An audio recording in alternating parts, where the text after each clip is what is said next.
Fling. Oh, what'd you shoot? It's just a single barrel rifle. Okay. And just target practice. That's fun. Yeah, that's always good. And then some paintballing. Also very some fun. ice skating, some go-karting.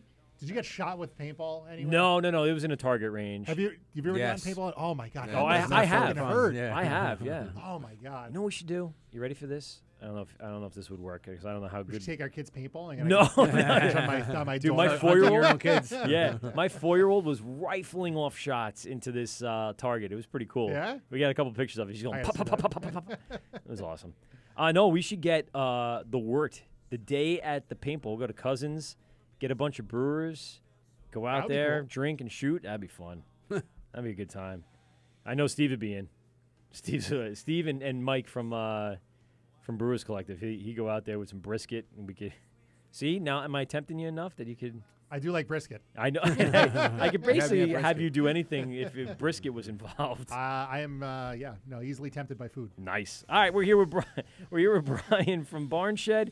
We just cracked beer here. This is the 135 Pale Ale. Brian, tell us a little bit about this beer we're about to drink. First of all, cheers. Cheers, guys.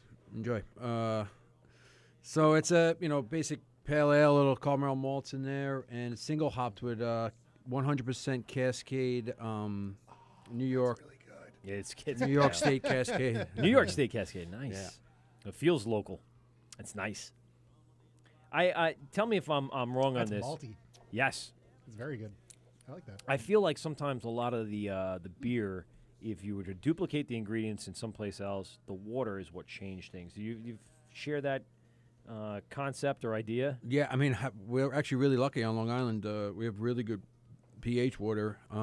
Yes. I literally only filter my water. I don't put any chemicals or anything in my water, and some people really do. They have to actually load it up. So like you go to Colorado, their water is awful. They got to do a lot of chemistry and. Really? That's a whole it's a From whole other the thing. Coors commercials. Yeah, it's right off the it's just melted snow, man. That's they a make lie. it seem so easy. Just pure Rocky Mountain water, Brian. Why would lie to us? Sons of bitches. Yeah, this is really good. So Cascade hops only, single hop, Single hopped. and that comes in the fermenter, or where are we putting? Yeah, so it's not dry hopped at all. It's all in the boil. Oh, okay, great. Oh, okay. Yeah. Awesome. No dry hop. And it's very malty, like you said. I like the color. I like that. And the very smooth. Yep. Smooth on the tongue. It's delicious. And we're going to drink a lot of this because we've been an hour without beer, and it's always like a tease that we have to really drink this as fast as possible to get onto the next stuff. What's the ABV on this one? 6.4. Jeez, nothing was. They're all above 6%. Good for you. Yeah. Yeah. Go get him, Tiger. This is actually the first beer I brewed. And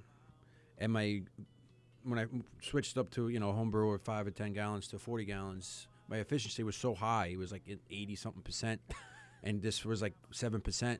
So I was like, I got to cut this back some a little bit. 7% pale ale. Yeah, 7% pale ale. Usually you see like double IPAs coming in. Yeah, at 7. exactly. Yeah. So I had to cut it back a little bit. Took a little 2-row out, but it came out good. Yeah, that's excellent. So this is what you started with, right? Trial tribulation, yeah. And this is. How many batches do you think it took before you got this the way you wanted it? Oh, man. And it I all probably happened brew this like every 14 days or so or something like that. Really? Maybe every 21 days I'm brewing this one. Wow. So probably at least 10. And this is probably the best seller at the brewery as well. Yeah, it does well. I mean, the Murphy's so our lager is called Murphy's Lager. So that one does really well as well. LAWGER. Yes. You spell it? AAWGER. Yeah, nice. Yeah, I'm good at spelling stuff sometimes. I like to play on words though; those are fun. And so this is the one that's shipping out to multiple locations along around, and the responses obviously are very good because it is a very good beer. People like a good pale ale. Yeah, I think that's what they're kind of scared sometimes of the IPAs because of the bitterness, the IBU level. But this comes in. Do you know what the IBU level on I'm is? not 100%, but it's a low. decent amount of hops though. It's a good amount of hops. It's not that bitter. You couldn't taste that. No, yeah. It's a little bit on the finish, but that's about it.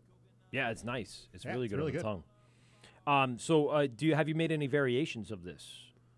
Just like in a cask. I dry hopped it in a cask that with whole hops, Cascade whole hops, and that came out really good.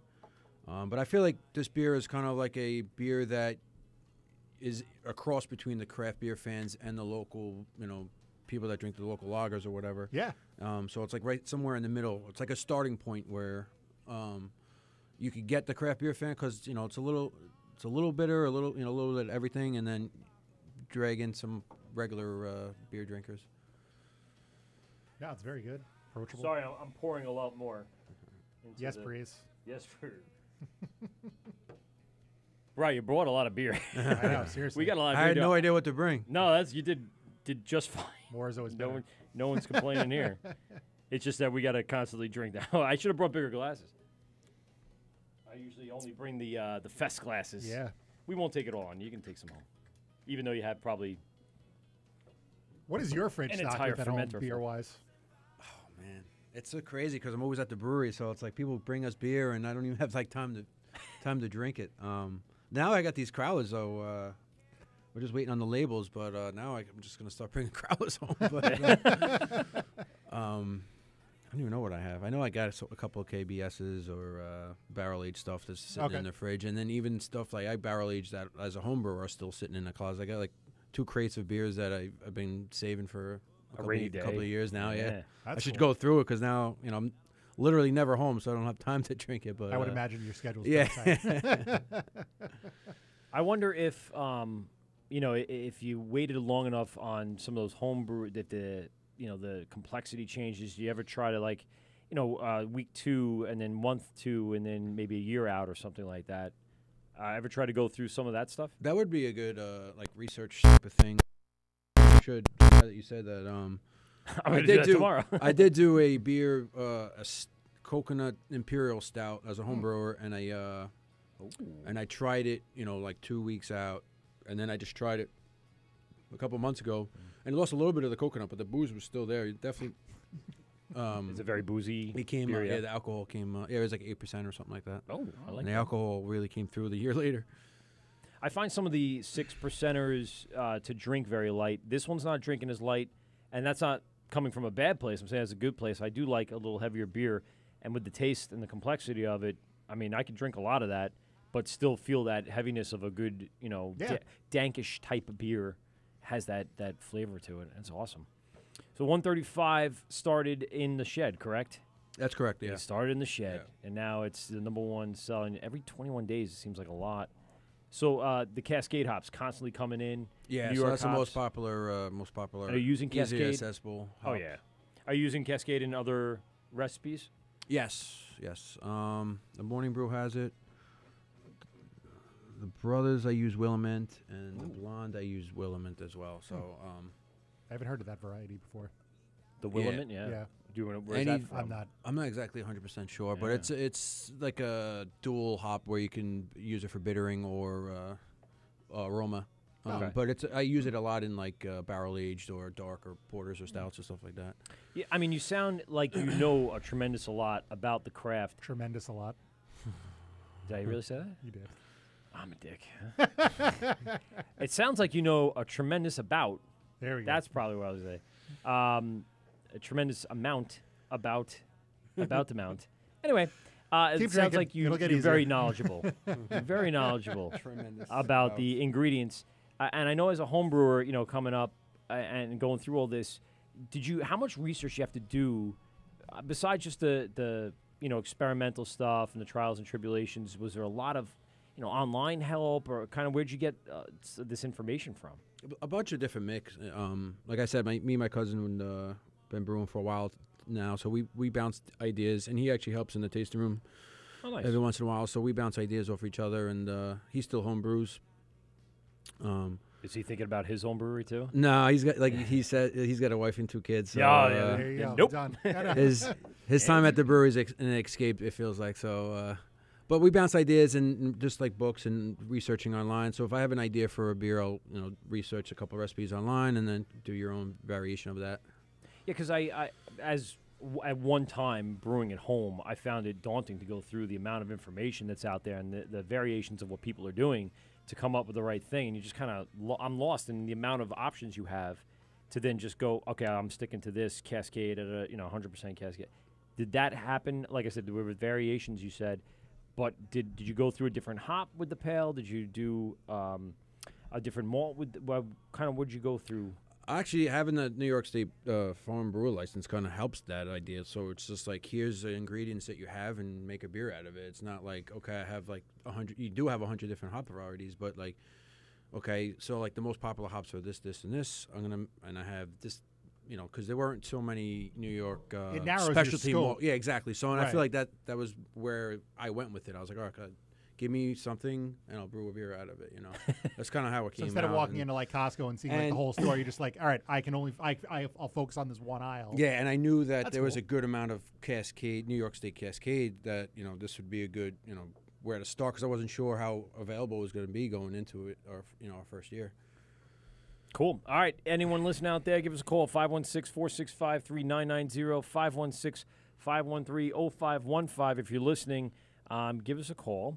Let us know what you're drinking tonight, and ask any questions you'd like to Bri. He's here from Barnshed out in Hicksville. What else? Yeah. Oh, you were just saying hi on the YouTube channel. I'm like, wait, what are you looking at? Oh, yeah, I forgot I put us back on YouTube. We're on YouTube Live. Go to the Wort with Mike and Pete, GovsRadio.com, anything like that should direct you towards where we are. Apparently, we're having audio issues, and my buddy's telling me we're in and out, but we're good now, and we're running strong, and GovsRadio.com is working well, and we're recording everything, so we're good. Yay! Technically savvy today. We've had a lot of breakdowns, Bri. So what else do we got on the lineup here? I see there's a tremendous amount of beer, and we really got to kick it up a notch because we are drinking sort of slow. Maybe I'm just slow. You slow, Pete? Nope, you're No. done. Oh. Yep. Oh, boy. It's grass. Is it grass? Let's take a listen. It's the Wort with Mike and Pete. Who's on the phone? Hi, this is John. I just wanted to see if I can make a question for the team. Okay, John, what do you got for the team? The brewer for Barnshed, he says he has an anniversary party coming up. I didn't hear the whole stream, so I'm not sure if he mentioned he has any special beers coming out for that party or not. John, I'm sorry, Brian. John has a question for you. You got that? Any special beers coming out for the anniversary party? Yeah, we actually do. So one of the beers I brought with us is the Brothers Ale. We actually have a small bottle release going out. It's only like 8 cases or so. And we also have a Belgian barrel-aged double. Ooh. It's going to be coming in at like 7-something%. I still haven't had a name on it yet, and I just kegged it today, so we'll see how it comes out. And that's only going to be available at the anniversary party? I mean, we're going to release it on an anniversary party and see how it goes. What time do you open? I'm having a Cinco de Mayo party, but now there's like now we have to consider now I have something to get different. out of the house. Rethink everything now. Starts at 1. Who knows when it finishes? One till whenever. Yeah, exactly. Hey, John, you sound like you're pretty knowledgeable about Barnshed. You want to tell us a little bit about yourself? Yeah, no, I'm a Long Island guy, so I know all the breweries, or I try to. Awesome, John. What's your favorite brew here on Long Island? And you don't have to say Barnshed. You're not going to hurt Brian's feelings. It's tough. I'm drinking a lot of Gozas now, so my local brewery is Sand City, so I get there, they got a Goza on now. But is that the I drink mango? everything. Is it the mango one? It's the guava one right now. Oh, I the think. guava. I knew it was one of those passion fruits I couldn't think That of. sounds good. Yeah, I actually picked some of that up. I actually have something here. John, have you tried the Maniac? Handsome Maniac? Yes, Yeah, the triple. I got a couple cans of it somewhere. I have one here tonight. I'm going to break it out at the end, and we'll have a taste of that as well. Good And stuff. so, John, you're from the North Shore? Yep. I'm in Northport. Awesome. And have you been to the Sand City Tasting Room since they reopened? Yeah, I've been a couple times. I live right around the corner, so I go get a growler now and then. So I was very happy they reopened. Don't take offense, but you're a son of a bitch. It takes That's me about. bad. I didn't have it for 4 months, So I know. Well, you had the back door on Scudder. You could have gotten anything you wanted. I have so many cans in my basement now. It's ridiculous. Do you hate your neighbors like for doing that to you? for shutting them down?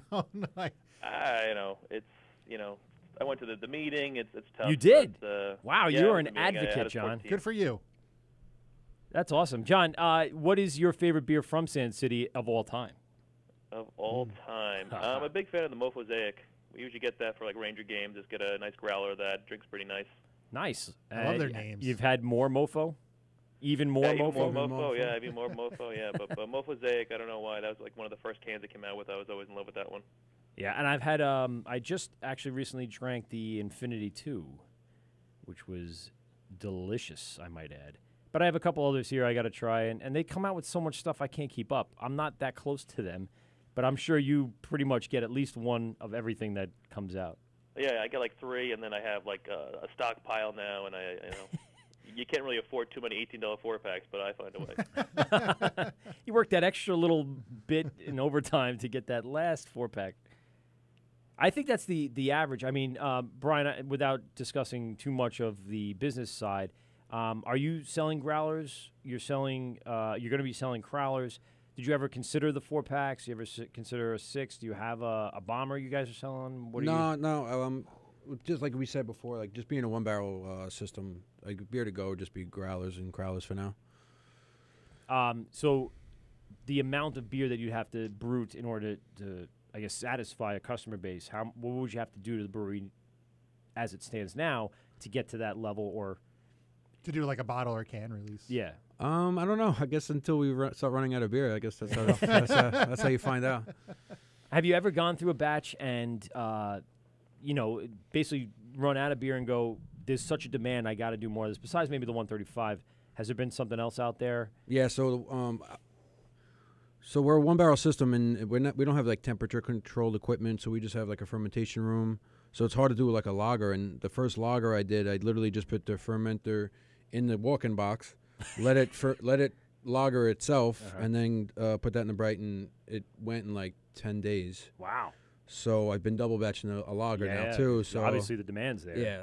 So the whole Hicksville, Bethpage, Levittown area is all lager drinkers. So I feel like that and the pale ale, maybe even the whatever wheat we have on, is like the gateway to get people to come in and have a beer, and then maybe leave with the porter or something. Yeah. I think the porter was excellent. I think people usually, start there. To be honest with you, start there. You're going to probably take everything else that's on the menu. Hey, John, I got another good question for you. What is your favorite establishment up there on the North Shore that supplies local craft beer? I'm more of a local guy. I don't go out too much, so I go to the Lark in East Northport. It's got a lot of good stuff. That's a good bar. Yeah.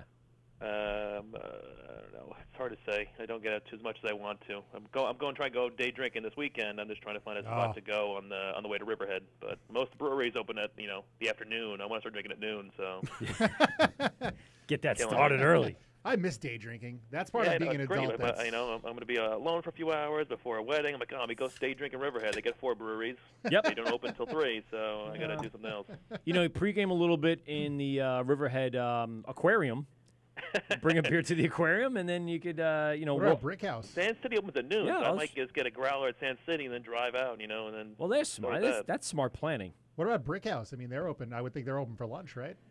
That's true. I can go to Brick House Barbecue. I was thinking the same thing, go to a town and start there. Or go Patch Out. Blue Point opened a little earlier, but Blue Point is open till 3 too. So I was like, I might as well Blue Point just opened go to their Riverhead. big room yet? That's what I was just about to ask. I think they still have their small room right now. They just had the Cascade, the last one there, but I think they're not quite ready to pour at the what's the old college name? I can't think of it. Briarcliff. Briarcliff. What was it? Briarcliff, yeah. Briarcliff. I passed by there 2 weekends ago, and they still have the concrete blocks over the driveways. You really can't get in there, even if you wanted to. They do have the signage up, and they do have the tanks in and everything. You can see that through the windows. But I think they're still only pouring at the old one. Yeah, at the old one. And John, did you get out to the Cask Ale Festival? No, I've been previous years. That's usually one of the better events. It's not too crowded, and they got a lot of good beer, but I didn't make it this year. Yeah, there was they boasted 80 breweries this year, and I know I don't want to make Brian feel bad, but I know he's been very busy trying to get his anniversary beer out. But there was a tremendous amount of turnout for this one, probably because it was the last one at the old place, and they're probably trying to show a lot of support. There might not even been room for everybody if they wanted to do it. I'm sure they had to turn people away. My buddy went. Probably not next year. Nick went, actually. No. My buddy Nick went. Oh, okay. Yeah, if you're listening, Nick, you can call in, give us a little rundown on the Cascade Festival. But yeah, do you have another event that you're looking forward to, John, that's coming up? You got tickets for? No, I'm an old hat now in the craft beer world. So after 10 years of drinking beer, I don't like lines anymore. So I don't really go to a lot of the events if I have to wait online for more than 5 minutes. So I hear you. The ones at Nassau Coliseum, the one we went to in the fall, actually was really good. There wasn't many lines. There wasn't anything that was truly overpowering where you're like, forget this, I'm not going there. It was actually pretty laid back. But I think as it has now returned to Nassau Coliseum, it'll gain its interest back. And I think you're right. I think the lines will be back to being long. Belmont's always good. Belmont was fun last year. And you're right. By the second hour or so, it's going to be difficult to get some beers. So, well, John, you got anything else for us? No, that was it. I just wanted to see what's going on at the festival. The anniversary party. So sounds like a double will be interesting to try. I'll be keeping an eye out for it. John, do you have any social media that people can follow you? See what time at Sand City you're. I don't have I don't have Instagram or anything like that. I don't have Twitter. I'm not I'm the least tech savvy person. That's why I use a phone to call you. Good for you. You can probably Good thing you used the phone. Yeah, congratulations on the phone call. That was awesome. And you're using the streaming service, obviously, if you're listening to the show. Yep. I've been listening the last few weeks, so I'll keep an eye out for anything else I can learn about the new breweries. All right, John. Thanks a lot for calling Thanks for in. calling. We appreciate it, Thank buddy. you. All right, we'll talk to you soon. John, brand new listener. Was that a friend of yours? Wow. I don't know who that A is listener. Pete brings a smile to our face. John, thanks a lot for listening. We appreciate it. I wonder how he found us. The He Wort doesn't podcast. have social media. Yeah, that's. Yeah, if he doesn't. I'd be curious to know. Well, maybe cards, stickers. We've been kind of painting the town a little bit with stuff. I got some stickers and stuff for you, too. The T-shirt, if he went to a brewery and Dan told him about it, that's actually, man, that was a call we should have just asked that one more question with. But we'll have him call back in again. John, thanks a lot for calling. Thanks for listening. So, yeah, we're here with So what are Brian. we drinking now? Yeah. Oh, yeah, we're here with Brian. So this is the Bethpage Blonde. Oh, I'm excited. There it is. Pete's now in heaven. I do like. I do Belgian like it. beers. Yes. And so very basic malt and hop schedule. And I just the first time using this Belgian yeast and just let it do its thing, and it's been a fan favorite the last 2 weeks. I guess it's Smells been on. great. It's flying. The lager and the 135 have been doing really well. Cheers. Cheers. Cheers, guys. Enjoy. I jumped the gun. No, I already sipped it. So did I. As soon as he handed it to me, I sipped it. I'm like, But yes, very, That very is good. delicious. Smooth. Refreshing. Definitely in that spring, summer. Oh, this is like perfect. So like looking at I never want to concentrate on like one type, so I wanted to have like a big array, and so being like a seasonal type, every season beer changes. So I wanted to, and the spring was always like my least favorite season with beer coming out. Like I was always There's looking nothing at. very I love the nothing summer ales, exciting, love the right? winter Yeah. ales. Same here. Love Yeah, the even the pumpkins or whatever in the fall. You can do dark. Start drinking the dark beers again, and then in the spring I was never really excited. There's about nothing it, so. good, like that. I was talking about that before we were coming in. Like now, it's almost like the greeting card industry, like where right after President's Day, you start seeing like summer beers coming out, and I'm like, it's not enjoyable if it's 30 degrees out still. Like, I don't want a summer beer. Yeah, when I'm, exactly. like- Right. I always said, I love it when the Brooklyn summer comes out. It's like, bread and butter down at the beach. But right now, I'm not really into it just yet. It's got to be little above warmer. 70 degrees to start enjoying something. I also like it in it's- cans, preferably, just because it's easier to bring to the beach. I But like those, like winter beers, some of the darker stuff. I love fall, Marzens, the Oktoberfest styles. I like that a lot. a good but, like, Bach. Yeah, absolutely. That's Bach's not something you'd see, though, in the winter. I mean, in the spring or summer. No. No. Like spring beers, I mean, you pretty much, you're thinking like your St. Patty's Day kind of beer. So, everyone's A pushing red like, ale, Yeah, red stout or ales, something. stouts, pushing Guinness, stuff like that. But which, are good. Not my favorite styles. But yeah, like.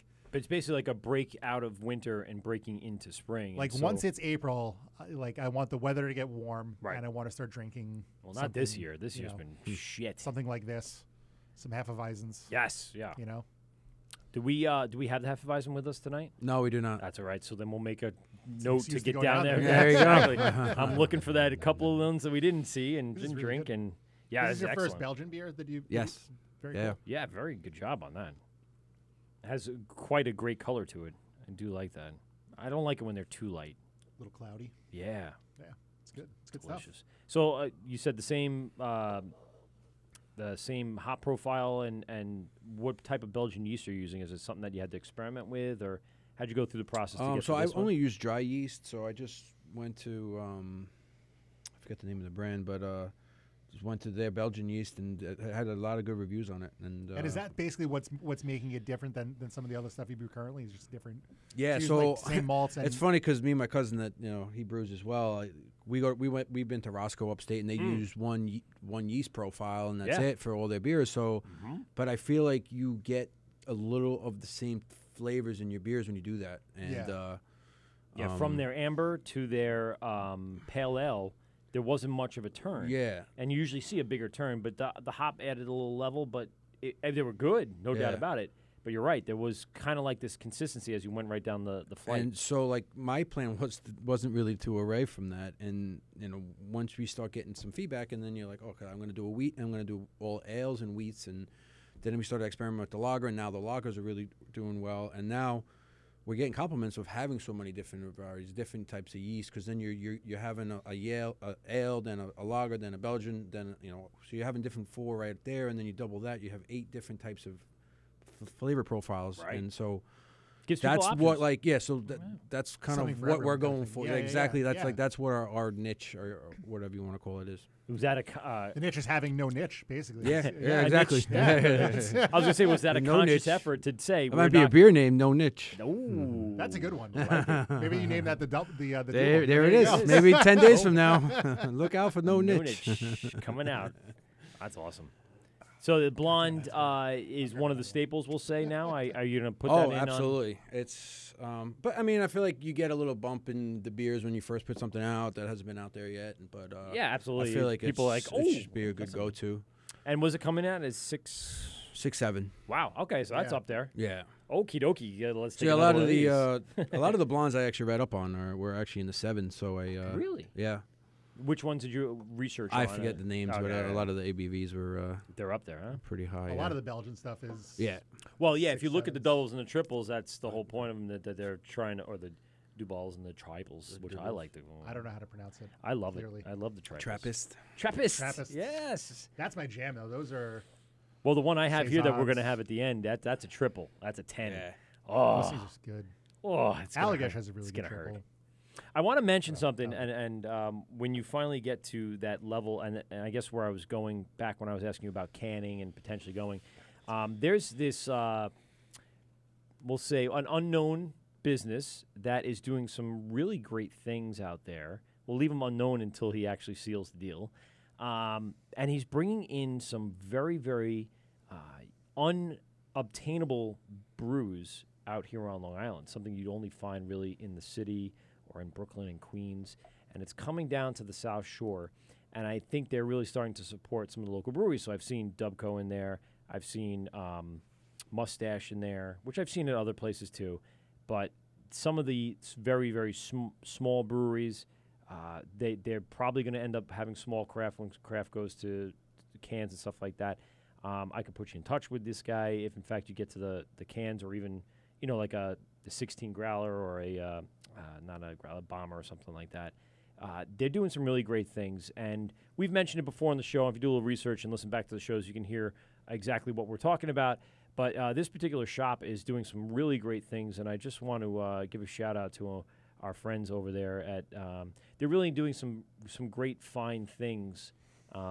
Just tease it a little more. Just some great fine things are going on here, and we can really find some very beer. And by the way, that's why I'm saying that's where I obtained the triple. It was something they kept on the side, and we'll go through that a little later. But the blonde, it is delicious Very good. and something that I think I can drink many, many of. And how would you categorize it in other blondes that you've had? Would you throw it up there and I don't mean like this is the best ever, but I'm just saying, you know, like comparison to what other breweries are doing, is it more on the, you know, milder side? Is it more on the, you know, hop forward side? How would you compare Yeah, it? so like I said before, I didn't want to go crazy. I mean, a lot of the research I did was, you know, don't go crazy on the, you know, dark malts or on the hop. So I'm almost positive I used Willamette in this, and like we're talking about before when you said you didn't know much about it, I feel like it kind of like, you know, not necessarily stays out of the way, but it just gives it that little spice or that little hint that you need. And like I said with this beer, I'd kind of just let, you know, I just put the malt and the yeast in there, and then let the yeast, the hops in there, and then let the yeast do its thing, and kind of get that yeast. With the Belgians, you kind of let the yeast do its thing, and that's where the flavors are coming from. And I might have missed it. What kind of malt are we using? This one I just used basic. I forget what I used on this one. What did I use? Do they have names like the A hops lot do? of Pilsners, a lot of Pilsner malt. But they don't have like marketable names like Cascade or Citra Simcoe. Yeah, a couple. There are a few like that, but I'm mostly my base malt is 2-row or the base Pilsner malt for like the wheats. The wheats. Or 2-row's a pretty popular one that people Yeah. use. Now, let me ask you a question because this is something we haven't asked anybody yet. How do these malt companies and the hop companies market to you? I know you probably end up going out and finding them, but how do they market? I mean, in your perspective, because I know how they would say it probably, but how would you feel they market to you? Do they come to you? Do they know about you? I mean, how does that all go down? How does that relationship start? From the beginning, like even before we opened, I was doing a lot of research on like where to find malt and hops and where. So I kind of did the research myself, and then with the New York Green stuff, we just found this new malt called 1886, and they're a huge production that might actually help this whole industry with the farm brewer license because They're New York based? they are New York based, and I think they have like Sunoco or something like that. I got to check back on where they're from, or they have big money behind them, and it might be a way to be, So I did a couple orders with them because they did free shipping in February. So I just test them out, and my gravities are all on point, and the flavors are there, and they have specialty malts, and it's so far so good. And that's how they market it, And right? They give you like incentives, right? and stuff. And then after that, they touch base, and I come and they stop by the tasting room and say, how's it going, and all that. So, So they do. Now let me. That's funny. People coming by the tasting room. Do you have any, let's say, local checks? I mean, I'm sure someone's come by and checked the liquor license or the farm brewer's license, but anything past that? Like, is anybody checking to see if you have 20% of your? yeah, that's actually funny you said that. We got audited last year. You did, And because I've asked this to other people too. That sounds like a lot of fun. oh my God, it was so much fun.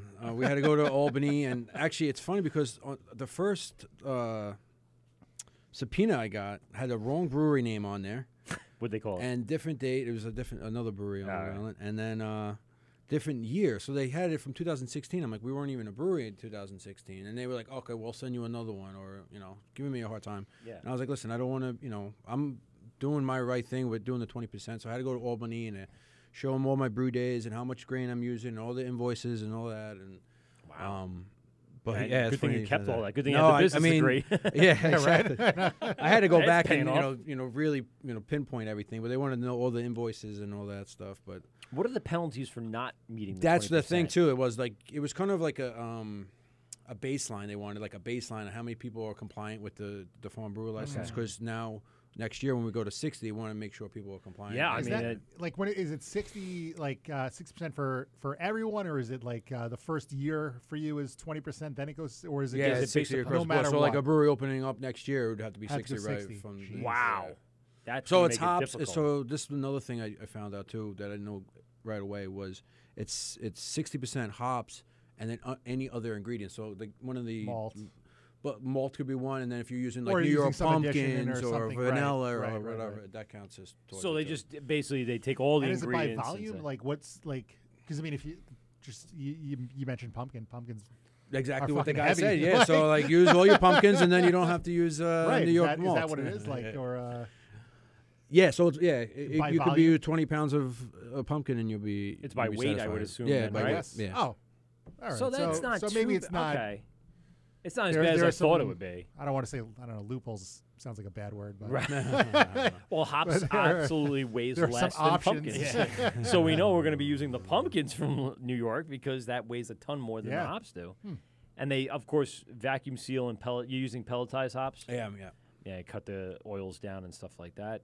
And how much supply do you keep on hand? Like, we were talking to other people, and they're trying to stockpile now while they have that incentive. Are you stockpiling? Are you trying to keep up with potential Shortages or- inflation or shortages? Yeah. I kind of sort of like what I was saying with the New York malt I just talked about. I did 2 orders in February because it was free shipping, because shipping can get a little crazy. Oh, that's another thing. I never thought about that. If you're using very heavy like malt, grain, I would assume that's is- going to be heavy. Yeah, the shipping charges can get prices, excessive. yeah. I would. It adds up. But like 1,200 square feet. I don't really have much space to Yeah. carry some, so I'm doing like maybe once a month. I'm ordering grain or whatever. We have a Another caller caller? on the line. I know we all kind of stopped for a minute. We'll take this live. No, they're gone. Oh well, we tried. And If it's you gone. if you just call back. I didn't touch anything. We're gonna potch up. So you don't have really room to stockpile anything. I mean, is that- I try my best. Like I know when I have a couple double brew days coming, I'll make sure I have enough. was the grain. free shipping a coupon code? I think it might have been. Yeah. Get I out of forget here! what it Really? was, yeah. That's awesome. It's pretty fun Because to you know did did have to order online, so yeah. it was Really? some kind of code. Yeah. Now, I just got an email for another code too. So. there you go. If you were a home brewer and you were to buy this, you can't get that kind. Basically, the more you buy, the cheaper it is. Yeah, Correct? I mean, because I'm sometimes sure. they do it by pallet and or weight. Now, what if you guys together as a couple of breweries, split ship and do like 2 pallets and then Yeah, we've done break that it. before with Yeah. a couple Oh, local okay. guys. Yeah, yeah. that's awesome. Sometimes it's just hard to be on the same page. You're ordering different Right, and- times or whatever. different, different brewing something different. Yeah, exactly. Yeah. Sure. So I know I asked you before about relationships with some of the breweries. What are some of your closest supporters in regards to other breweries on Long Island? Probably the closest ones nearby. Like you guys were talking about Steve and from Barrage. I'm pretty close with guys from Lithology. We've done a couple of orders together.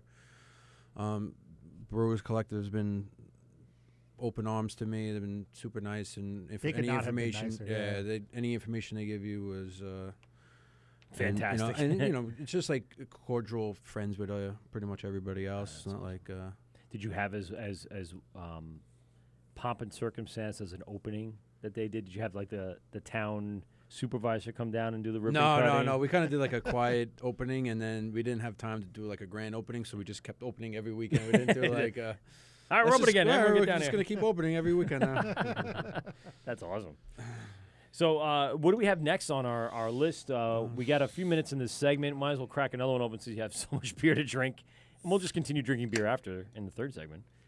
So this is the morning brew. This is a cold brew pale ale. Oh, yes. That has coffee in it. Yes. That's what I'm saying. You look of at it and cold you brew. go, there's no way there's a coffee flavor to that. But now I'm very interested in. That's not any darker than the 135. Yeah. Color wise, you know, Yeah. it's that caramel kind of color. Holy crap. Just wait till you smell. Yeah. All right. Oh, yeah. So this is so tell us a little bit about the brewing process for this, because I think there are a couple of breweries doing something like this, but I don't think it's all that popular Crap, that just is a lot of yet. coffee smell. And people love coffee. Who doesn't love I mean, Me. there's a couple of people that don't like I don't like Pete coffee. doesn't like Yeah. coffee. But let me ask you a question. Do you like espresso? Nope. No? You No. don't like espresso? No. All right. We'll get back to that in just a minute. We have a phone call. This is Mike and Pete on the Wort. Who am I talking to?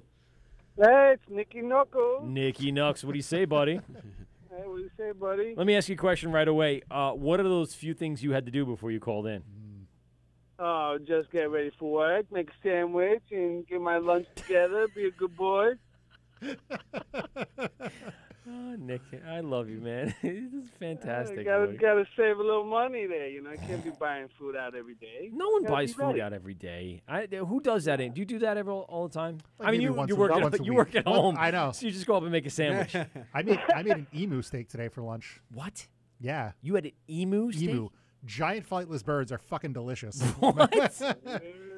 Wait. Time out. Time out. Do we need time to out. discuss this? Yes, we do. We need to stop for just a minute. You had an emu burger. No, steak. Steak, not So even a burger. It's from like the leg Of the emu. of an emu. Emu, whatever. Whatever.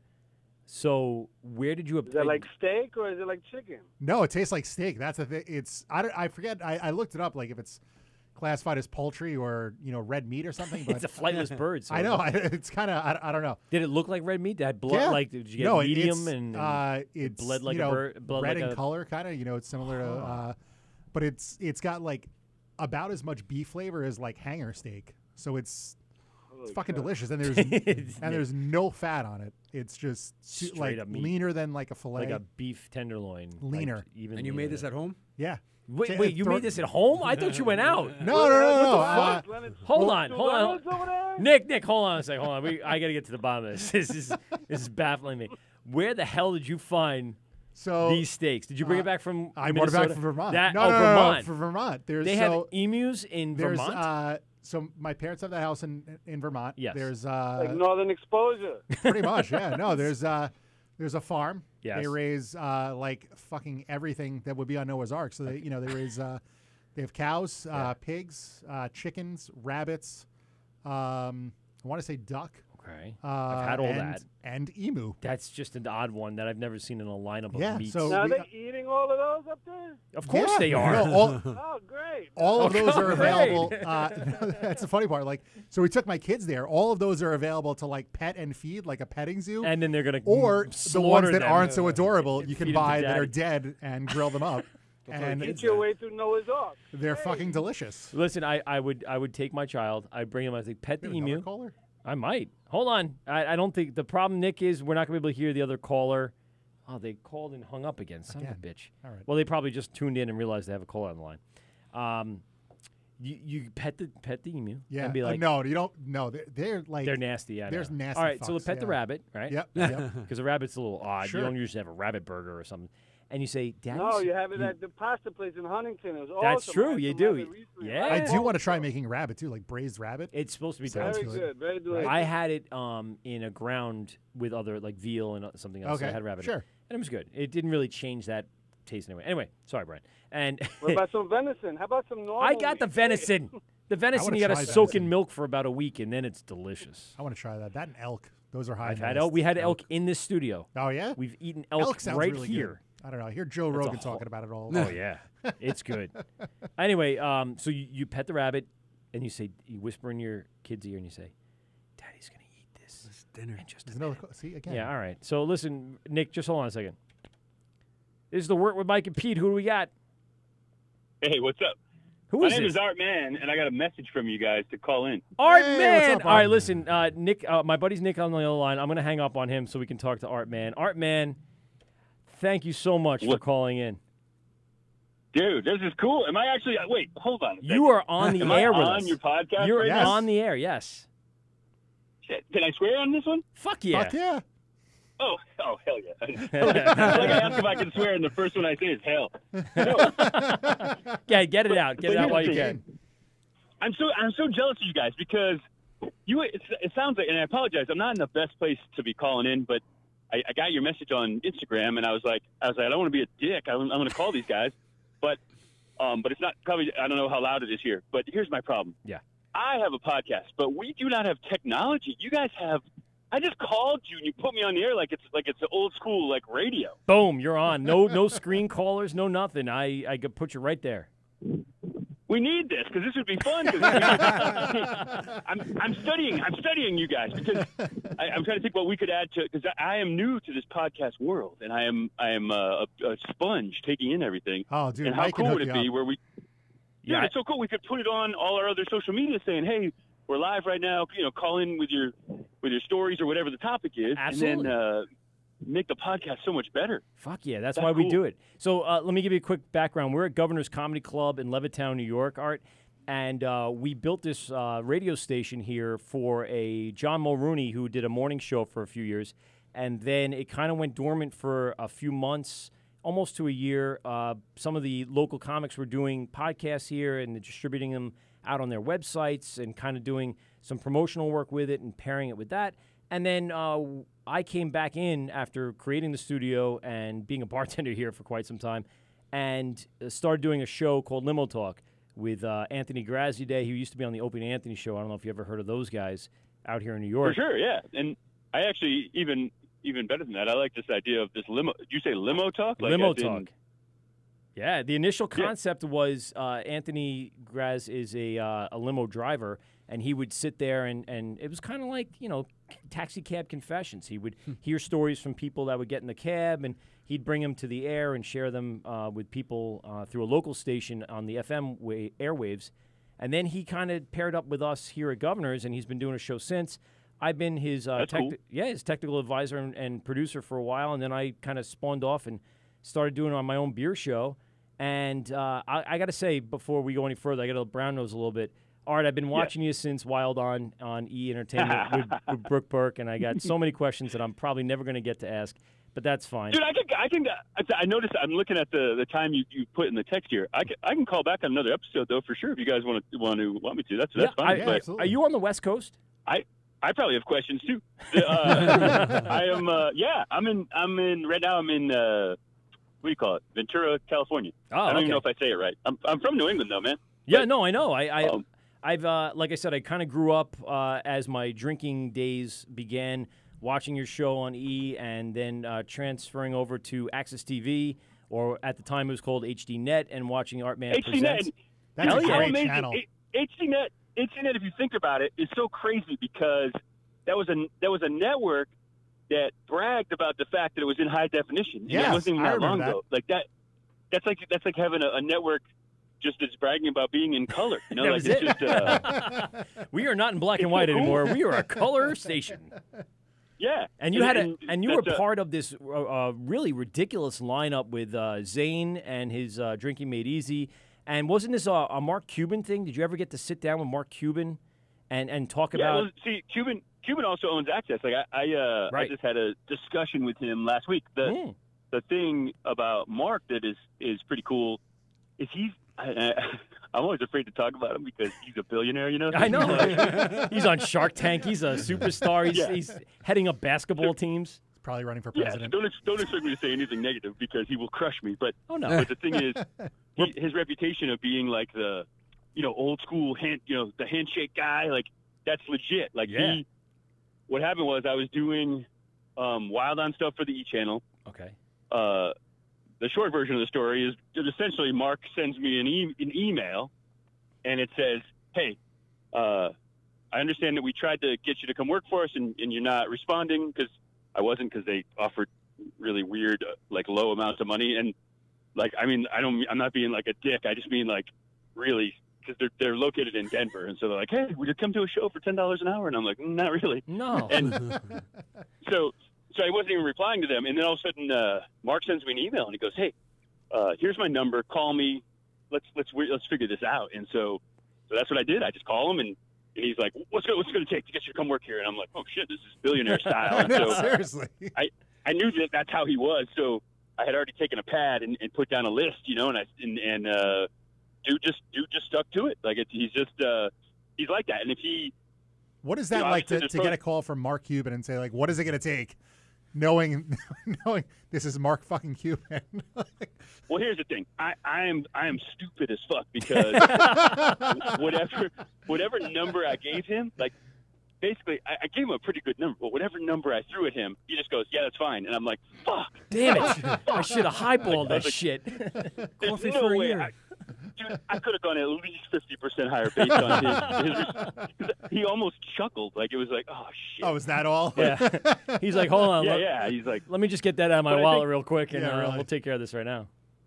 But my theory with him and with the E channel was the same thing. Is always, I'd rather do something for a long time than just totally steal money from them for 1 year. I'd rather just really build that brand. Yeah.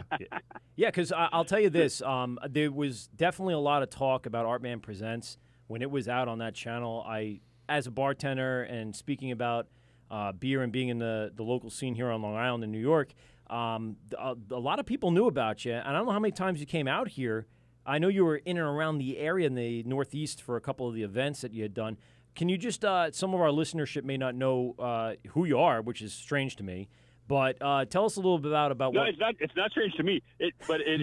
I'm a funny kind of person because I'm not an actual celebrity, but yet people know me. But when they know me, it's hot or cold. So either this is a typical scene. Okay. So I'll give you an example. Like I'll be in Home Depot, and there'll be two people, and one of the people will be like, "Fuck you! Are you fucking kidding me? It's Artman." And I'll be like, "What's up?" And the person sitting next to that person will go, who the fuck is this guy? So they either don't have a clue or they love me. So it's an interesting thing. That's fantastic. But, no, I mean, so I do this. My name's Art. I've been doing these drunken travel is my specialty. Yep. And I started a podcast where we're going to focus on that quite a bit. But we got some business to take care of out of the gate. We have some where are they now type of things that we've been doing on the first few episodes with some of the characters from the TV show. The TV show is called Artman Presents. It's still on Access TV right now. It's on 3-4 nights a week late at night. I think for you guys, they don't Yeah, have it'll be like 2 or 3 a.m. I've DVR'd a couple of them, but they're repeats. That yeah, I've they don't seen have a before. split feed, so it's on at like 11 or something here. But yeah, you guys, it's late. But hey, man, it's DVR anyway. Everyone. That's true. I don't even know what show I watch when it's actually on. I can't even think of one. I mean, besides sports. That's true. Yeah. And the other thing what is do you watch? You can always what do go you into watch DVR when it's actually on. Game of Thrones, probably. Maybe. I mean, that's the hot thing maybe, to watch. But I don't even think Game of Thrones, because when they premiere an episode, I'll nerd it up huge for you, but when they premiere an episode out here, it's usually at like 6 or something on a Sunday, and I'm just not ready to watch Game of Thrones. Well, they don't want to have those spoilers because on the 9 o'clock run here on the East Coast, I mean, that's got to be the thing. And my sister used to live out in California in San Francisco, and she used to say, you know, all this, it's weird out there because sports on the East Coast happens in like mid-afternoon here on the West Coast. And it's strange because you can't DVR it. You're going to get the updates on your phone. In our age, in our digital age of getting updates, you can't avoid it. You have to avoid the whole internet. It's almost like you got to change the way you live your life. Yeah. Especially I'm a huge Instagram guy, and I just not a huge. I don't mean like I don't even know what that means, but I'm saying I enjoy that one the most. But I can't follow some of the things I'm a big IndyCar guy. I'm a big F1 guy, big NASCAR guy. Oh, okay. Big NFL guy, and I can't follow any of that stuff because, like you said, it'll destroy me when it'll show someone with a trophy in their hand, and I'll be like, shit. Like, well, how about when a West Coast team plays an East Coast football team on a Sunday, and you got to wake up at 10 o'clock to watch the game? Wake up at 10 o'clock. You guys, you don't have to wake up at 10. You should be already up at 10. I got issues with the sun. When the sun comes up, I'm awake, even if I'm up till 4 in the morning. I can't. We're getting to be that age, Art. I think that's the thing. Is the older we get, the more like a rooster we are. The minute that thing pops up, like, God damn it, no, I can't go back. Oh, dude, I jump on my mountain bike. I'm a freak out here, man. You can't. The West Coast, especially Southern California, like I had an impulse buy in a different state. I really fucked up and bought this house in a different state, and it was awesome because I could take off my shirt and mow the lawn, and people are like, "Damn, son, you're in shape," and I'm not necessarily, but for that state I was. But in California, I'm not taking my shirt off. These dudes are everyone's all toned, and girls are all they're tan and ready to go. So, I had to keep my shirt. Hey, as long as it sounds like we can talk about anything. Yeah. You know what I discovered? What's that? Are you guys into this Ray Donovan? Ray Donovan on Showtime. I watched like 3 seasons. I couldn't. Yeah, dude, I just discovered this the other night. The DirecTV guy talked me into it. Really? Holy shit! I enjoy this. Yeah, I knew in the first episode when the guy calls him, and the guy's panicking, and Ray Donovan says, "Hey, you're not the first person to call me that had a dead body in their bathtub." I said, "All right, this show's awesome. Like that guy's badass." So you know Liv Shriver? Liv Shriver is the main character in that, right? So there's a guy that comes into a local bar in Bethpage where I work, Campaign House. And by the way, we have Brian from Barnshed, who has a brewery. He's the head brewmaster in Hicksville, New York. This guy comes in. He looks exactly like Liv Shriver, and all I think of is Ray Donovan when he walks in. He starts his tab, and I go, "Thanks, Ray." And it's amazing how much he looks like it. And by the way, Ray Donovan is also Sabretooth in X-Men, so every time he walks in, I go, "Holy shit, Sabretooth is here from the X-Men series, from Wolverine." It's crazy, but he's a great actor. No, and either way, it's intimidating. Whether he's Sabretooth or he's Ray Donovan, either way, you're going to keep an eye on him. Also, the movie Salt, he played a really great character. What a great movie that was. So I was on this podcast yesterday. I just having fun doing these podcasts because also I think it's cool because y'all already know how to do this, and so I enjoy going on podcasts because I learn stuff, about how I'm doing it wrong. But, well, we don't do it right all the time, Art, but I mean we're getting better. We're only 4 months in. I've been doing radio for maybe 10 or 12 years, but never really been the host or really been on air as much. I'm more technically savvy than anything else. Dude, I started in radio. I started in Springfield, Massachusetts at Rock 102, Springfield Code for Classic Rock. Get out of here. You were up in Springfield? I swear. What year were you up there? Do you know approximately? This is my weak spot is dates. It's funny. We'll go out and shoot something, and I'll talk to the editor, and I'll say, yeah, we talked to a girl in a blue top and then a guy in a red shirt, and the one I'm looking for, the bite I'm looking for is right after that. And he's like, how do you remember all that shit? But when you ask me dates, I'm absolutely horrible at it. It's I went for my I don't even bachelor know. party in It would have to be Springfield. 90s. 90s, okay. Oh, wow. So you were you were up there in the scene when Sturt and even O&A were kind of going back at it, and O&A were up in Boston at what then we'll call it. Yeah, it's funny because the morning show I worked for, they we had like what's it called, the program director. He would yell at us, and I'm not saying our show was not as good as Howard's by any means, but all the things that he would yell at us for are all the things that are absolute staples for Howard's show. Like you'd say, hey, people don't want to hear bodily functions, and people don't want they don't want you guys talking all these extra, like we'd always talk to extra people, and you'd always yell at us for that, and we'd have these characters. And I remember there was a salesman that every weekend was just banging around. He always come walking in with some sort of story, always banging around with, whether he's paying to do it or whatever. It's always some banging story. And so we would always feature his sex stories, and we got yelled at for that. We're of course. He's like, no one wants to hear his sex stories. And I'm like, no, I'm pretty sure someone wants to do. Yeah, I'm sure a lot of people want to hear that. That's exactly what everyone wanted to hear in the 90s. They were tired of the same old nonsense. Yeah, and his sex stories were awesome anyway. Yeah. No, but the reason I was talking about the other podcast is these guys were asking me about the different events, and then I hear you guys with your focus on beer, and I wanted to ask you, have you guys ever been to the Great American Beer Festival? I'm glad. And this is the one you're talking about in Colorado.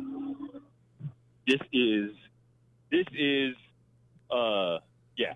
You know, in Game of Thrones, this is just the king. This is the king of all beer festivals, in my opinion. It's absolutely insane. It's three full days of straight up beer drinking.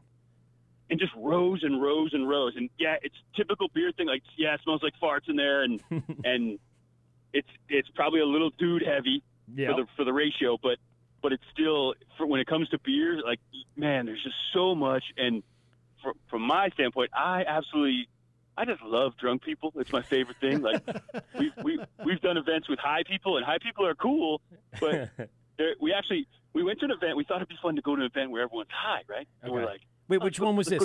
Have I seen this one? I don't even know. You know, there's been 2 or 3 that actually didn't make air, which was rare, but it was just too low key. Because we had a couple that probably shouldn't have made air, but there's 2 or 3 that didn't also. But well, that's why Access TV is so great. He pretty much gives you carte blanche in a sense, where you can pretty much air anything, right? It's so cool. Yeah. Yeah, that's that's kind of a. But I think that's a earned. I think that's a me and Cuban thing. Like I don't know that everyone. I don't like to brag about that one because I don't know that there are other shows that might have to jump through some hoops. I don't know. But everyone was high. So it's in San Francisco, and it's just like a movie. You know, it's beautiful weather. Everyone's wearing tie dye, and everyone's high as fuck. And I saw a beer garden. I'm like, fuck yeah, let's go to the beer garden. Like, these people are way too chill. Let's go to the beer garden. Doesn't make good TV. We're just people going, yeah, man, everything's cool. No way. Yeah, it's boring. But here's the thing, and I swear this is true. We go over to the beer garden, and there's this big group of people all sitting in the circle, and they're passing beer around the circle. Like it was a joint. Right. Yeah. And not hammered, just still high. Now they're just hydrated and high or whatever. But they weren't like the drunk people that I love.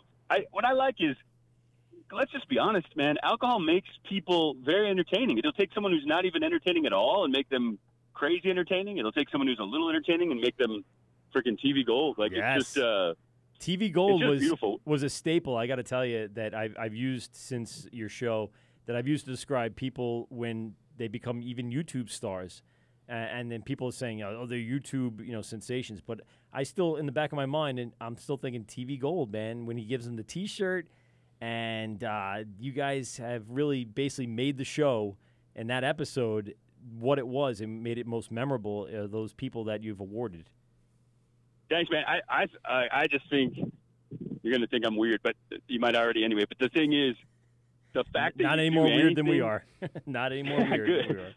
No, but if you do anything like in this world where someone remembers it and it makes them smile, that's crazy to me. Like, that is just such a.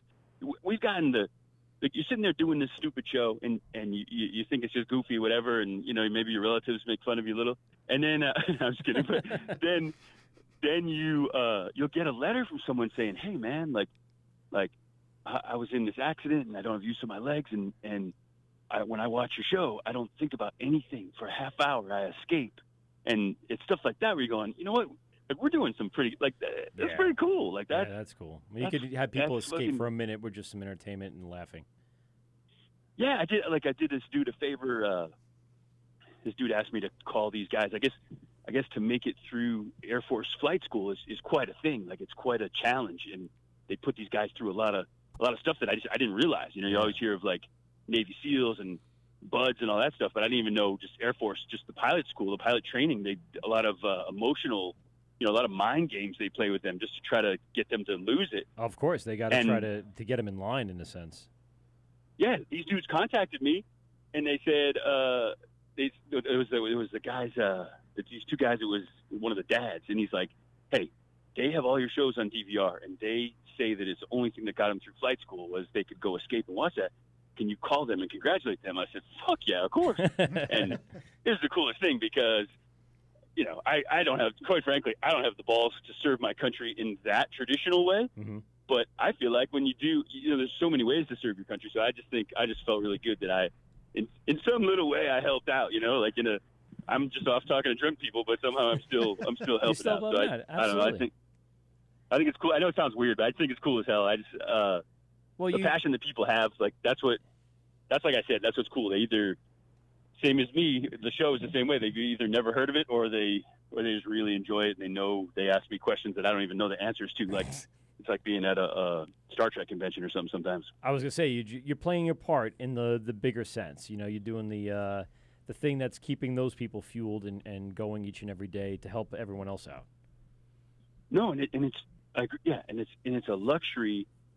Like, I've had come on. I don't have the look or the hair to be network guy, big network guy. So, but you could. You did E for a long time, Art. You did. I did E, yeah. But and I've had some other little opportunities here and there. But the thing is, with the smaller networks, is it's just so enjoyable because you just can do your thing. There's no meetings to talk about what color you're going to wear and if the male should talk before the female because the show skews male, and like you're like, what the hell, like what, like there's a lot of craziness. And so what's always cool about it, and that's why I've been loving the internet content lately. We've had a couple people approach us to do some sponsored content, for the Art Man channel on YouTube and for the with the podcast too. Yeah, and I just love that because it's I've been in trouble on almost all of social media except for the podcast. But anyway, there's a tremendous amount of freedom. Maybe it's not total freedom, but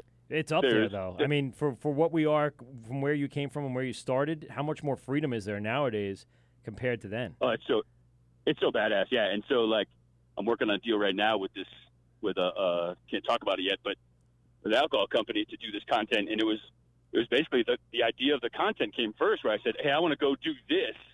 Now let me go see if I can find someone that wants to pay for it. And then I did. And so that's just it's just a cool way to live, man. It's like it's a cool setup.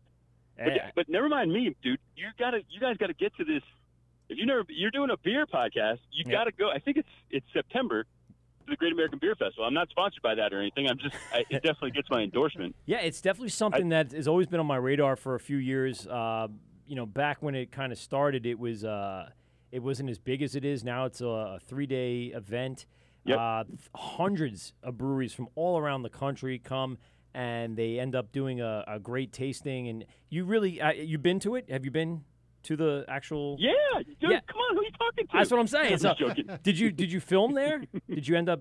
Yeah, we did. Awesome. Yeah, I should crank out a little mini episode of that for the Art Man channel on YouTube. Yeah, I don't know if we have that. I was on my brain right now is just because my head is full of drunken travel ideas. Is next weekend is the Kentucky Derby, man. You want to talk about some drinking, some mint juleps? Get the mint juleps going. Have you guys ever been to that? I've been to the Churchill Downs a few weeks after. I'll give you a quick background. So I'm an audio engineer, and I teach audio production to high school kids, Art, and they compete at a local, state, and national level. And last year and 2 years prior, they actually won at the state level, and they get to go to Louisville, Kentucky, and that's sometime in June. So we get down there in June, and there's still some horse racing going on, but I have a lot of pictures and stuff out there of us down on the track and seeing some races. It's a really cool place. What's weird, and I don't know if you noticed, how deprived the local area is until you get on the grounds of Churchill. You see it looks like the slums before you even get there. That's what really threw me off, is how lower income, low class it is in and around the area. But the minute you get on the grounds, it's like a palace. So you're almost, I think because of the big network coverage, you were almost expecting these glorious horse properties on the way in. Yeah, exactly. With just rolling Kentucky bluegrass fields and everything. And instead, it's a very smaller properties, really close together. Mm-hmm. And definitely a little different. And I also, what I didn't know from previously watching it on TV until we got there to give you the real story, real journalism. The inside scoop. Yeah, what I noticed is, so if you're Tom Brady, you're all dressed up and you're in the stands, you're in these special boxes and everything, and it's glorious. Everyone's dressed nice, and it's relatively reserved. Yes. If you go on the infield, no one gives two shits about the horse race, and it is just a mess. It is a shit show. It is just beautiful. The race was about to start. That again, I've never done this for the ego part of it or whatever. I just think it's cool when someone pays you to have fun, but it does pay off sometimes. Where we're in the infield and there's nowhere to really see the race, and so we walk over to where, I'm not a big horse guy, so I don't know what it's called, but I guess like the start-finish line, or there's the finish line, I guess you'd call it. Starting gate, and then there's the same thing, because they pulled the thing off. Yeah. So if you, and you can Google it to back up my story. So we're frantically looking. This is not about the shoot anymore. This is about watching the race, and everyone goes, "Oh, the most exciting, whatever it is, 15 seconds in sports or whatever." And so, however it is, and so we're scrambling around looking for a spot to just see the track. And we get over to a spot where we can see the finish line, but it's this huge infield. It's just grass. It's all beautiful. It's got the logo on there, and it's being guarded by some National Guard dudes are all standing there, full weaponed up and everything. Yeah. And we start to approach it, and then the one dude just starts undoing the gate, undoing the lock, and he didn't even look at our credentials and just undoes the lock and says, "Our man, what's up?" lets us on the infield. And I swear to you, we could high-five the winner. We were right on the inside rail, and you could see us in a lot of the pictures the next day. People were sending them to me going, "Nice seats, dude." Like, we seriously could have high-fived the guy from the infield. It was absolutely amazing. And it's always cool when you can score. Some VIP treatment there. Dude, awesome. Thanks to those guys for letting us in, because we were totally screwed. I mean, we were... it was a bad vantage point. We wouldn't have been able to see anything. So you've gained a lot of popularity over the last few years, and I think that's a testament to it. Tell us about the podcast. So what are you guys covering? You really scared me when you said you gained, because I thought you were going to say you gained a shit ton of weight, you fat fuck. Actually, I think you lost a lot of weight from the E days. I think you lost a bunch. Yeah, it goes up and down, It's just, it's not... I'm not a dieter. It's just, shit happens. You just get... The road happens. It really is, yeah. You either I'm a mountain biking freak. Like I really, I will bike any chance. When I'm going somewhere, I like to drive to a lot of these locations. I'll bring my bike in the back, and then if locally here in Southern California, if I'm going to a meeting, I'll have my mountain bike in the back of my truck, and I'll sneak it out after the meeting and change and just hit the freaking mountains. But that's it. You just got to stay active, and it'll just shed your weight. If you have a higher than normal metabolism and you eat sort of okay. But let me ask you a question. I eat well. I think I'm supposed to weigh about 350, so I think I do all right. Wow. Is that what the doctor said? You should be about 350 the way you eat. Yeah, I think, my dad was a big boy, so I think that's what's going on. Yeah, the genetics are there. But you asked me about the podcast. Yes, absolutely, yeah. No, I was going to ask you first about how much beer do you drink during these events that you attend, which I'm assuming that once the cameras go off that you can participate in all the festivities. Here's the thing. This is an interesting thing, and everyone asks me this a lot. And sometimes people always assume there's this thing. I photograph drunk. I don't know if that makes any sense, but like it's just a thing where in a lot of photos I look like I'm hammered or I'm just almost like what Jim Brewer looks like, because he always looks high. Yeah, I don't know what it is, but I'm not drunk all the time. But and they also people think that the weed, like people come up to me all the time and they either think I have weed or they're offering me weed. There's always just that Art going on, Man's too. carrying around weed all the time. Who thinks that? Yeah, like I just but no, no. But here's the thing. So on all these shoots, I'm like in charge, and so what I learned fast was that if I'm gonna start drinking, I better make sure we got enough stuff because the guys, the crew, they will stop when I start drinking. They will be more than happy. There's no one there. There's no like no one from a network. There's no vice president to jump in. Like it's just like they're like, oh, Art's drinking. Fuck it, put the gear down. Like, hey, sound guy, like we're done here. Get the shots going. Yeah, they just bail. I was the most messed up I've been though. We were at this is a few years ago, Super Bowl in Miami, and you went to the someone Super Bowl? Roofied me. Yeah, someone roofied me, man. What? And it was fucked up. And I remember we all put the pieces together. We remember the whole thing. Mm-hmm. What it was Hashtag is me we were too, in or- this. Yeah. Well, we always get dragged into like the Hold on a second. That's a class. You smoking now? That's real podcast stuff right there. There you go. That's right. We'll cut it out in the post, and then it won't be in there. That's the great about podcasts. Yeah, tighten that shit up. Exactly. No, but here's what was my thing? Oh yeah, so we always get dragged because people are just being really nice and they drag us into the VIP kind of areas. But what they don't realize is we don't really want that. I want to be. We'll get better stuff, and it's just more interesting to me just to be where anyone can go. Right. But at this thing in Miami, we got dragged back to this VIP area, and there's this kind of small girl. She's sexy as hell. She's probably only like 100 pounds though. Okay. And I'm giving you the details of the story as we filled them in later. I didn't know this at the time. You didn't even know what was going on. There's this tray coming over with a Red Bull already open, and the dude that like manages the place or owns the place or whatever, he's like, you guys need anything? I said, oh dude, I'm cool with the alcohol. Just give me a Red Bull. And he turns around and there's this tray with the Red Bull coming at us. Huh. And he goes to intercept it, and this guy trips and goes, no, that's for her. And then and we remember thinking how weird that was. Yeah. But she absolutely, and she didn't know what was going on. Like, to the best of our knowledge, I think she was about to get roofied. And our sound guy who knew, he knows way too much about this shit. Where he, like, it just scares me how much he knew, because he's like, oh, you've been roofied. It sounds like it was a half a tablet. It's going to take you about 12 hours. But like, He knew had the way too chemical much, which was composition creepy. of the whole thing. Yeah, but that was kind of creepy. But yeah, so everyone insisted that I take it, and I go, no, I got to be a gentleman. And then when she even said, no, just take it. I don't even know if I want a Red Bull. I'm like, okay, fine.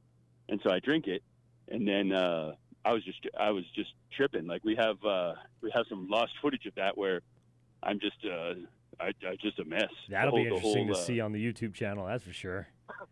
Yeah, we need to dig that out, but that's the most messed up Needless I've to been. say. But and I truly was spinning for about the guy was exactly right. It was about 12 hours later when everything just kind of slowed down finally for me, and my feet came back to the ground. But it was I was a mess. Have you ever been roofied before? No, I've never been say that I roofied. have. I've never taken a roof. I never. Hope not. No, thank goodness. I mean, I've gotten blackout drunk before. I don't think I was When roofied though. They said I was funny because when it was becoming, we were doing the math on it. I in my room joined up with this other dude's room, and I said, "Dude, leave this room open. I don't want anyone to. I'm gonna get fucking raped tonight or whatever." Like I was all paranoid that whoever roofied me was gonna come impregnate me. Which again, we should say, roofie is not a joking matter, but in this case, it's kind of funny to It's have funny when it's have just Roofie, you, the big, and there was no rape. yeah, the big goofy guy. You have Roofie, the big goofy guy. We were on the phone. This is the Wort with Mike and Pete. We're on the phone with Art Mann. Art Mann from Art Mann Presents on Access TV. Also, he has his podcast. So tell us a little bit about the podcast, buddy. I will tell you about the podcast. It's called the Art Man Podcast. It's a work in progress, but I think we're doing pretty good. We're getting people are jumping on board and they're liking it. It's basically eventually will morph into drunken travel. We are drunken travel experts. Yes, you are. And we have guests that just support that. And so these are guests that were on the show prior, right? You said it's kind of like a catch up, see where they were at now. Prior, but you know what? Since we started doing it, like we don't have it all the logistics worked out yet, but in 2 weeks we have a pretty big female celebrity that contacted me and said, "Hey, man, how come you're not inviting me on the podcast?" I said, "You are invited." Is it someone that's been on the show before? She has been on the show. This celebrity has been on the show, yes. Okay. But it's just a mixture. It's a mixture of people, but same sensibilities. Like if you like, I think the main thing we do is we're going to keep you informed. Like right now, you might not know what events to go to next month, but if you subscribe to the podcast, you'll always know because we're going to talk about them. One of the best events that I remember is the regatta that you guys went to on the lake. And that girl just kept saying, "You gotta regatta, you gotta regatta." And that's been stuck in my mind for God knows how many years since I've seen that. I remember the same episode because I get the same thing happen to me because I'll see sometimes I'll see some episodes of quite a few times, like just doing the edits and stuff and seeing doing notes on the edits and everything. And the one that stuck in my mind from that one is this girl licks a belly button. I don't know why I just said it that way, button. But she licks a belly button, and I go, "Hey, first time we've had that on the show, someone lick a belly button." And she goes, "Penises, vaginas, belly buttons, it's all good." And that kind of stays with me. So that's all floating around in my brain too. Well, all right, listen, there's so many things we need to catch up on and talk about. And I'd love to have a constant guest on the show. We'll get back in touch with you for our next show in a couple of weeks. Everyone go to the Art Man podcast. It's on YouTube, right? You want to give the full plug? Well, I threw an episode of the Art Man podcast on YouTube, but there's a thing on YouTube called the Art Man channel, which is a bunch of cool things too. But bingo. But here's the thing. I need to correct you. You said everyone go listen to the Art Man podcast, and I don't want that to happen. I don't want you to listen to it because you told me how much you know about audio, and that's a lot more than we know. So I don't want you listening to it because it's definitely not perfect. Well, listen, if you need any help in consultant work, I have no problem with that. Just give me a call. I'll DM you my personal phone number. Just text me or send me pictures, and I can help you out. It's not a problem. Well, really, you will get some questions. Listen, on the arm for my drinking hero. On the arm. No, here's the thing.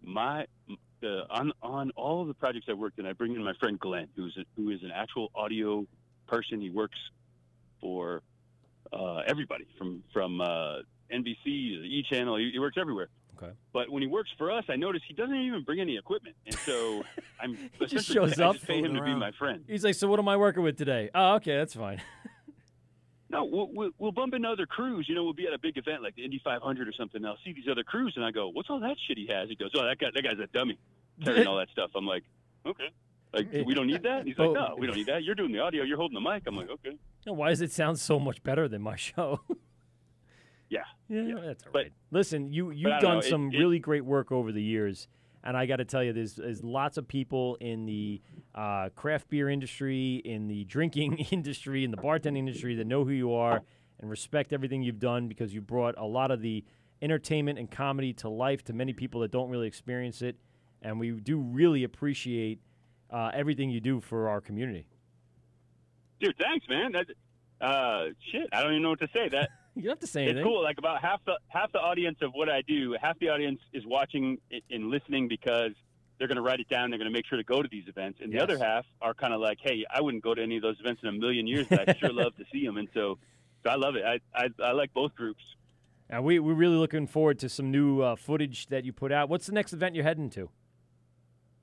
That is an absolutely great question. I don't know.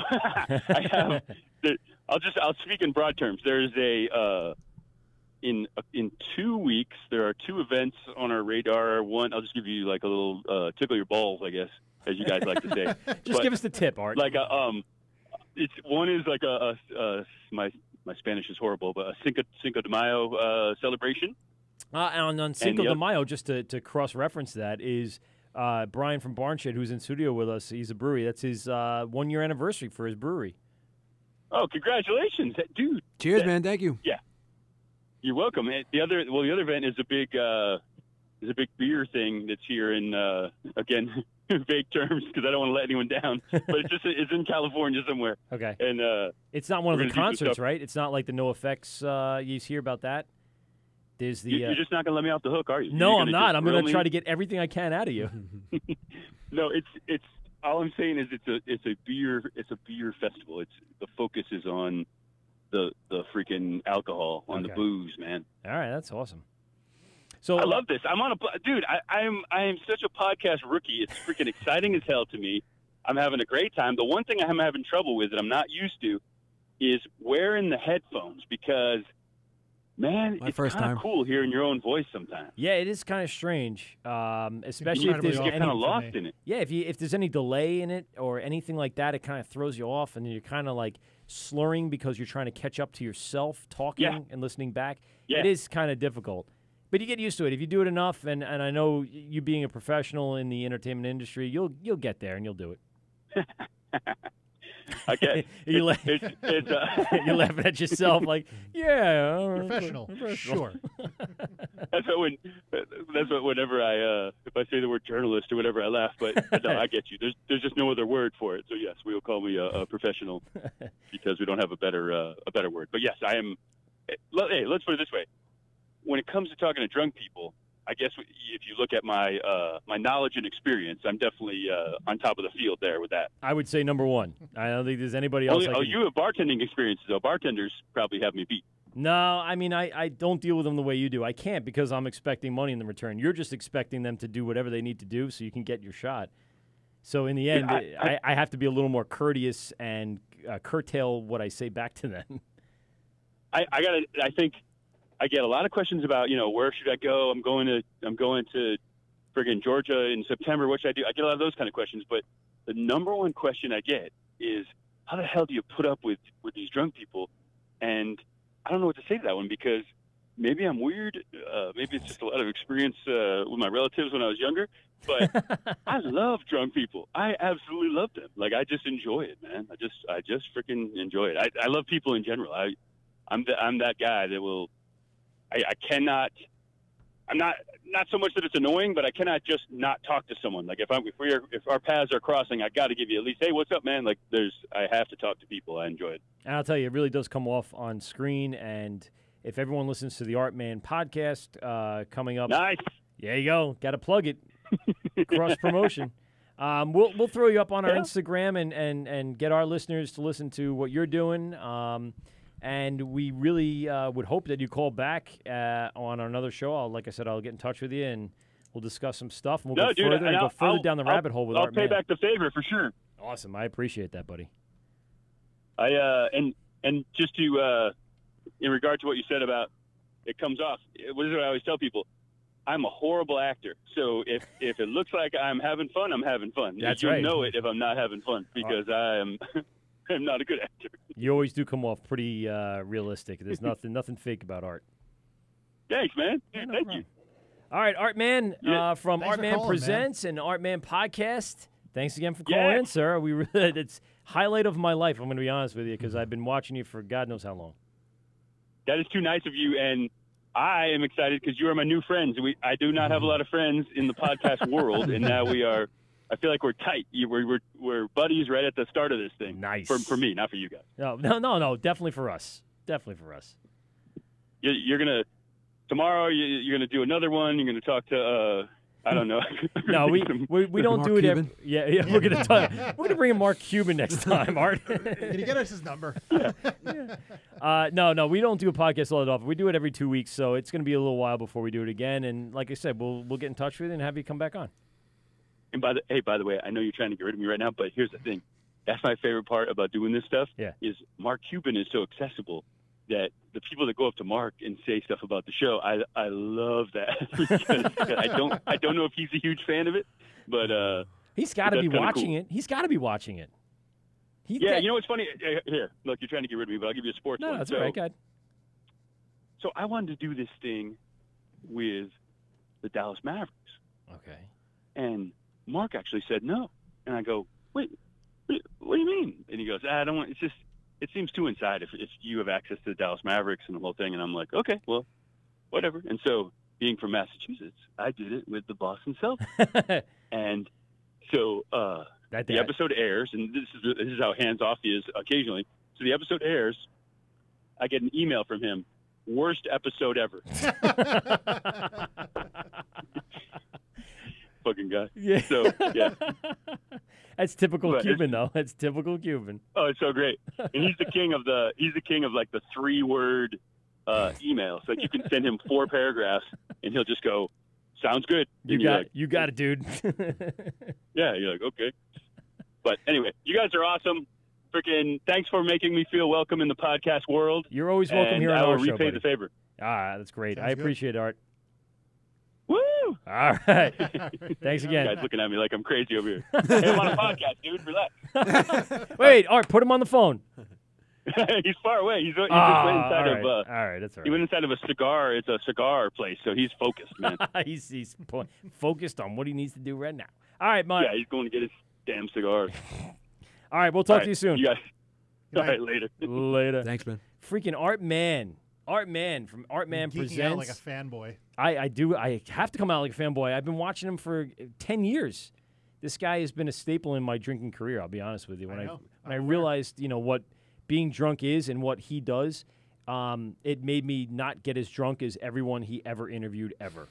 That's pretty much the answer to that, because some of the people he has on his show are so wasted and so hammered. I never want to come off like that. So he's actually been like the gauge in which I use when I get to that point. I say, I don't want to be like the people Art Mann interviews, so I'm going to go home and go to sleep and never have to be that person again, because you never know when Art Mann's going to pop up and interview you.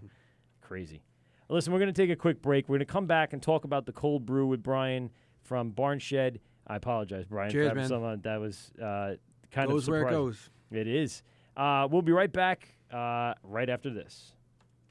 This is GovsRadio, and you're getting drunk with Mike and Pete on the Wort.